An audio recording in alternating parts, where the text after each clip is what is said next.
Hello friends, very good morning. मैं हूं वैभव Dubey. Friends, हम लोग ने एक नई सीरीज स्टार्ट की है जिसपे हम लोग कक्षा 12 के फिजिक्स का अध्ययन कर रहे हैं। उसी क्रम में यह पहले चैप्टर का पार्ट 2 वीडियो है जिसमें हम लोग कूलाम के नियम के बारे में पढ़ने वाले हैं। तो सबसे पहले मैं आपको कूलाम के नियम के बारे में बताता हूँ।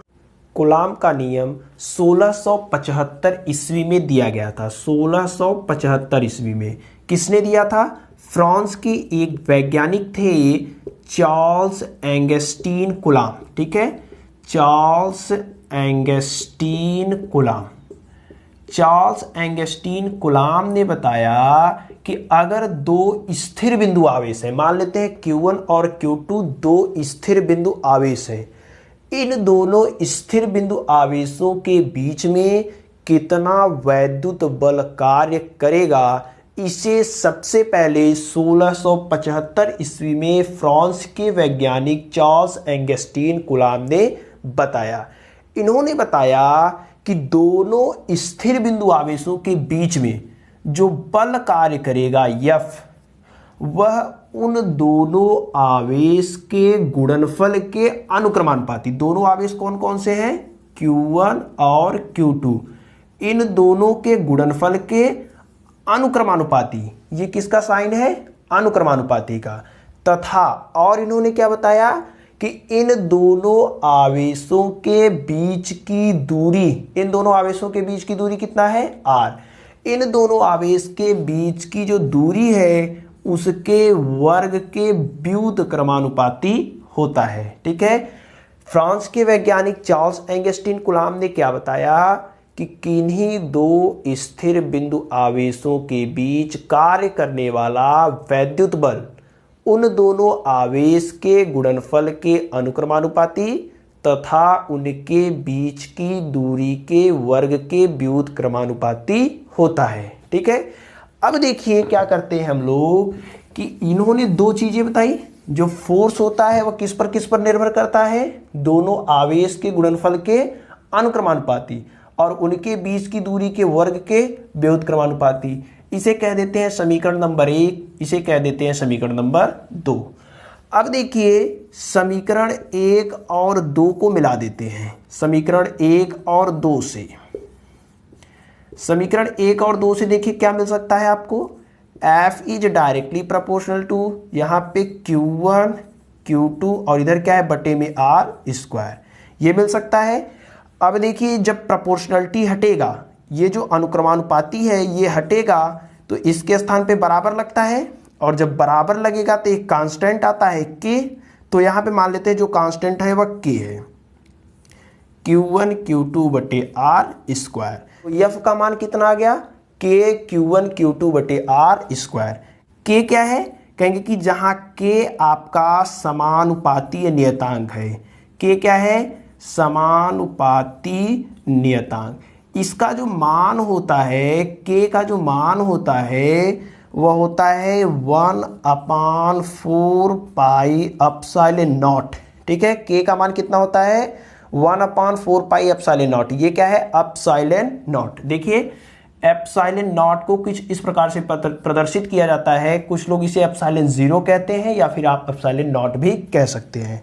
तो K का मान कितना होता है? 1/4 पाई एप्सिलॉन नॉट, और इसका जो मान होता है 1/4 पाई एप्सिलॉन 0 नॉट का, वह 9 गुणे 10⁻⁹ न्यूटन मीटर स्क्वायर प्रति कूलाम स्क्वायर होता है। K का मान कितना होता है? 1/4 पाई एप्सिलॉन 0 या एप्सिलॉन नॉट। इसका मान कितना होता है? 9 गुणे 10⁻⁹ न्यूटन मीटर स्क्वायर प्रति कूलाम स्क्वायर। अब देखिए K का मान उठा करके इसे समीकरण नंबर 3 कर सकते हैं।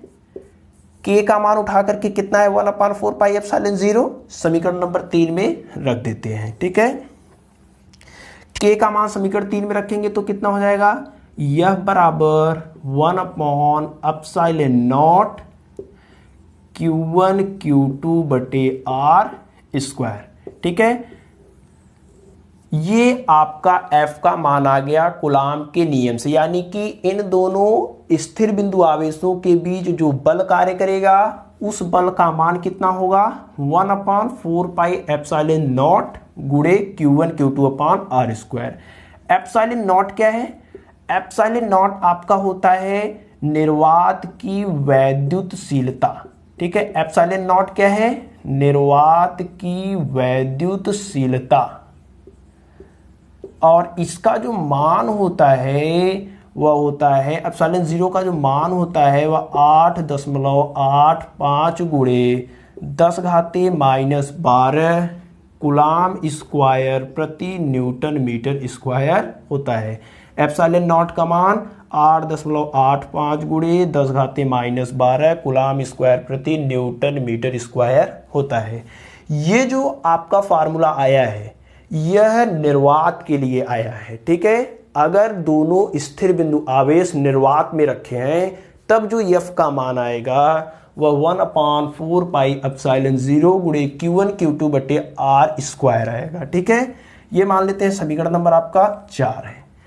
अब अन्य किसी माध्यम की बात करते हैं। अन्य कोई माध्यम है, ठीक है, अन्य किसी माध्यम के लिए, अन्य किसी माध्यम के लिए अगर माध्यम चेंज हो जाए, निर्वात न रहे, तब जो F का मान आएगा वह 1/4 pi epsilon not into K लग जाएगा। ठीक है, इसी के साथ K लग जाएगा Q1 Q2 बटे R स्क्वायर। ठीक है, अन्य किसी माध्यम के लिए F का जो मान आएगा वह कितना आएगा? 1/4 pi epsilon 0 into K Q1 Q2 बटे R स्क्वायर।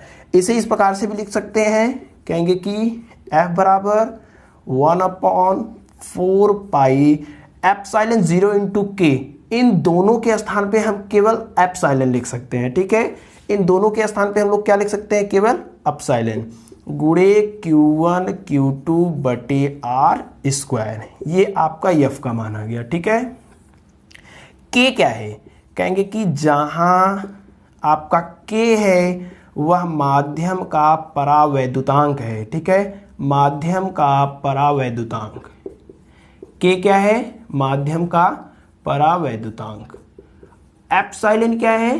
कहेंगे कि ये जो एप्सिलॉन है ये एप्सिलॉन माध्यम की वैद्युतशीलता है। ठीक है, माध्यम की वैद्युतशीलता।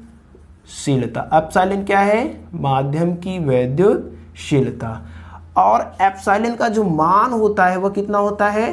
Epsilon 0 into K। देखिए, इस एप्सिलॉन को किसके स्थान पे आपने रखा है? एप्सिलॉन 0 इंटू K के स्थान पे। देखिए, एप्सिलॉन को किसके स्थान पे रखा है? Epsilon 0 into K। अगर इस एप्सिलॉन 0 को इधर लेकर के आएंगे तो इधर गुणे में है, इधर आ जाएगा तो क्या हो जाएगा? भाग में। K बराबर क्या हो जाएगा?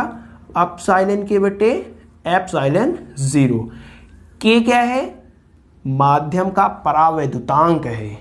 एप्सिलॉन क्या है? माध्यम की वैद्युतशीलता है। एप्सिलॉन नॉट क्या है? निर्वात की वैद्युतशीलता है। इस K की परिभाषा कैसे देंगे? कहेंगे कि जो K होता है, परावैद्युतांक होता है, वह माध्यम की वैद्युतशीलता और निर्वात की वैद्युतशीलता के अनुपात के बराबर होता है। ठीक है, कहेंगे कि माध्यम की वैद्युतशीलता और निर्वात की वैद्युतशीलता के अनुपात को परावैद्युतांक कहते हैं। ठीक है, तो कूलाम का नियम एक बार क्या है?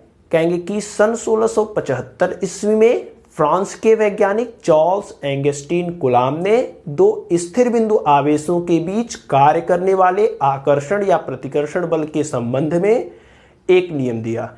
इस नियम को कूलाम का नियम कहते हैं।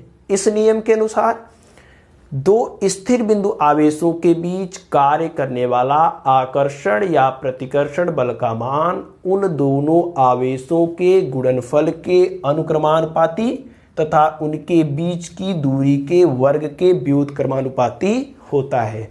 उसके बाद आपको इस पूरे थ्योरम को, इस पूरे नियम को इस प्रकार से प्रूफ करना है, इस प्रकार से दिखाना है। ये छोटा सा फिगर बनेगा, दो आवेश हैं, दोनों आवेशों के बीच की दूरी कितना है? r है। तो इसे आप जल्दी से नोट कर लीजिए।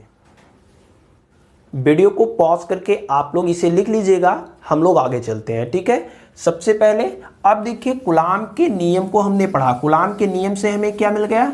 F बराबर 1/4 पाई एप्सिलॉन 0। अब इस कूलाम के नियम का हमें सदिश स्वरूप लिखना है, यानी कि वेक्टर फॉर्म में कूलाम का नियम क्या होगा उसके बारे में हमें जानना है। ठीक है, तो नेक्स्ट हेडिंग जो आपका होगा वह कूलाम के नियम का सदिश स्वरूप। हेडिंग डालिए, कहेंगे कि कूलाम के नियम का सदिश स्वरूप। ठीक है, अब सदिश स्वरूप यानी वेक्टर फॉर्म में कैसे कूलाम का नियम लिखा जाएगा हम लोग देखेंगे। ठीक है, vector form of coulombs law. ठीक है, कूलाम के नियम का वेक्टर फॉर्म क्या होगा? कूलाम के नियम से हमने देखा कि अगर दो बिंदु आवेश हैं Q1 और Q2, वह एक दूसरे से अगर r दूरी पर रखे हों तो इनके बीच में जो बल कार्य करेगा, ठीक है, कूलाम के नियम से जो बल कार्य करेगा F का मान, ठीक है, F का मान जो कार्य करेगा वह है 1/4 पाई एप्सिलॉन 0 Q1 Q2 बटे R स्क्वायर। ठीक है, यही कूलाम के नियम से हमने देखा। अब देखिए, अगर ये दोनों आवेश समान है, यानी कि या तो पॉजिटिव पॉजिटिव है या तो नेगेटिव नेगेटिव है, तब इन पर जो बल कार्य करेगा वह एक इस दिशा में कार्य करेगा, एक इस दिशा में बल कार्य करेगा। ठीक है, इस दिशा में जो बल कार्य करेगा उसे मान लेते हैं F12 है। ठीक है, इस दिशा में जो बल कार्य करेगा उसे मान लेते हैं F21 है। ठीक है, अब इस दिशा में जो स्थिति वेक्टर है, स्थिति वेक्टर मान लेते हैं वह R21 है, और ये जो स्थिति वेक्टर है यहाँ पे R12 है। ठीक है, ये F12 क्या है? वेक्टर F12 है। क्या कहेंगे कि Q2 आवेश के कारण Q1 आवेश पर लगने वाला बल है। F12 क्या है? Q2 आवेश के कारण Q1 पर जो बल लग रहा है उसका नाम F12 है। F21 क्या है? कहेंगे कि Q1 आवेश के कारण Q2 आवेश पर कितना बल कार्य कर रहा है, उसका मान F21 है। ठीक है, R21 क्या है? यूनिट वेक्टर R21 क्या है? कहेंगे कि Q1 से Q2 की ओर एकांक वेक्टर। ठीक है, यूनिट वेक्टर R21 कितना है? कहेंगे कि Q1 से Q2 की ओर एकांक वेक्टर। और R12 कितना है? कहेंगे कि Q2 से Q1 की ओर एकांक वेक्टर।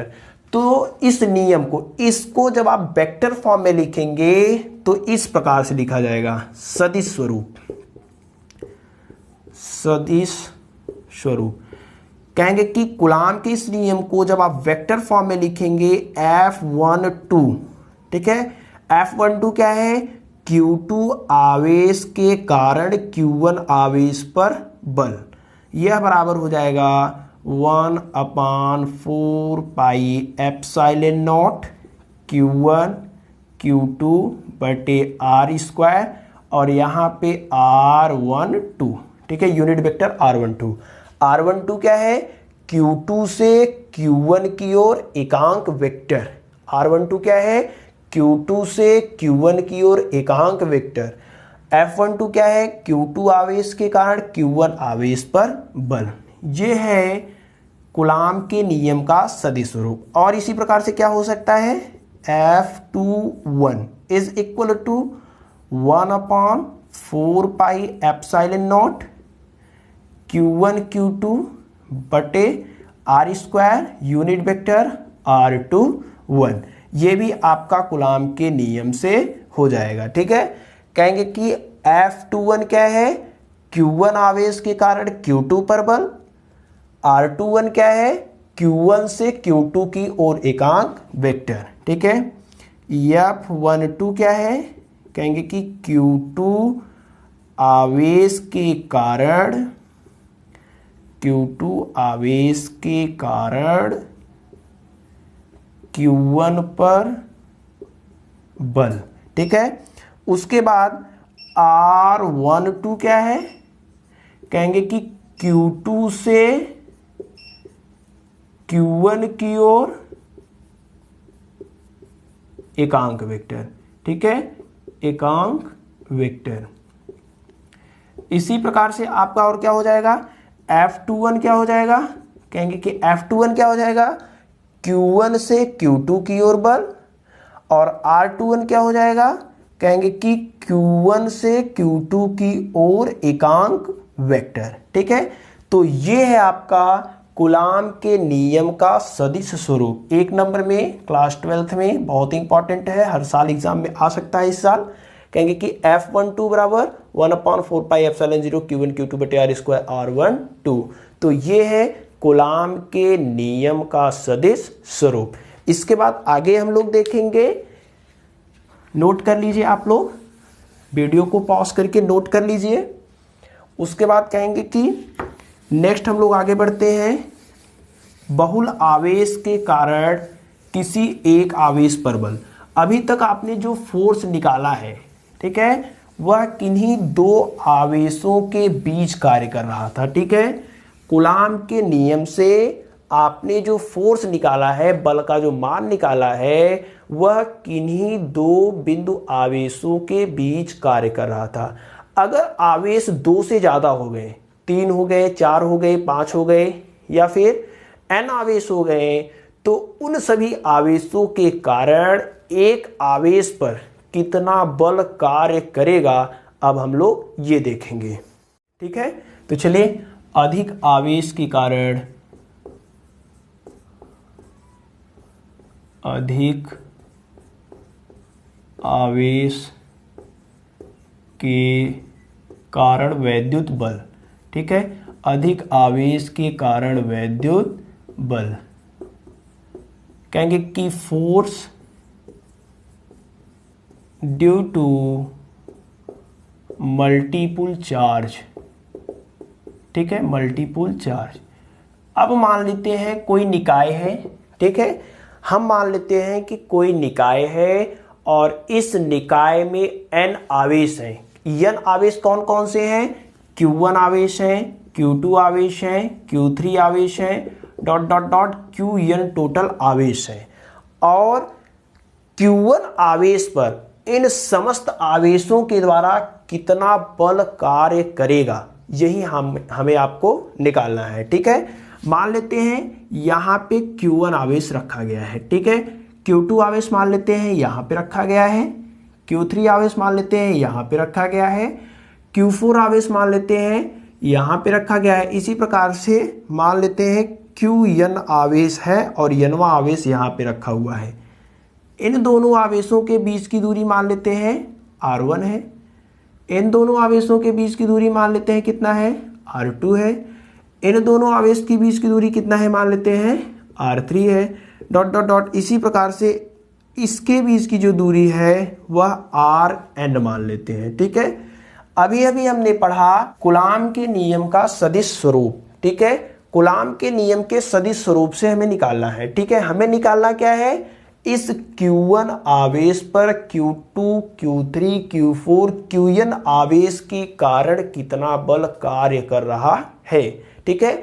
इस Q1 पर परिणामी कितना बल इन समस्त आवेशों के द्वारा कार्य कर रहा है, यही हमें निकालना है, ठीक है। तो चलिए सबसे पहले देखते हैं, कहेंगे कि मान लेते हैं Q2 आवेश के कारण Q1 पर बल। ये क्या है, Q2 आवेश के कारण Q1 पर बल। तो कूलाम के नियम के सदिश स्वरूप से मान कितना हो जाएगा, 1/4 पाई एप्सिलॉन 0 Q1 Q2 बटे R1 स्क्वायर इंटू R12 का कैप, ठीक है।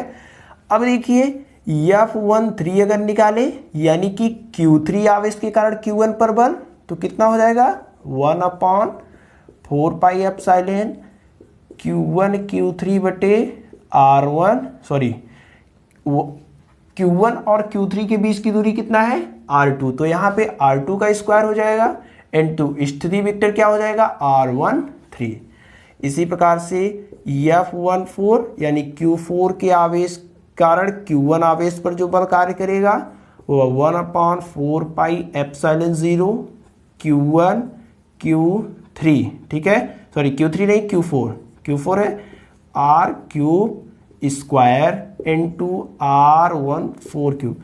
ये कहां से लिखा जा रहा है? ये आपका कूलाम के नियम का सदिश स्वरूप से लिखा जा रहा है, ठीक है। इसी प्रकार से अगर हम लोग देखें तो nवां आवेश के द्वारा पहले आवेश पर कितना बल कार्य करेगा?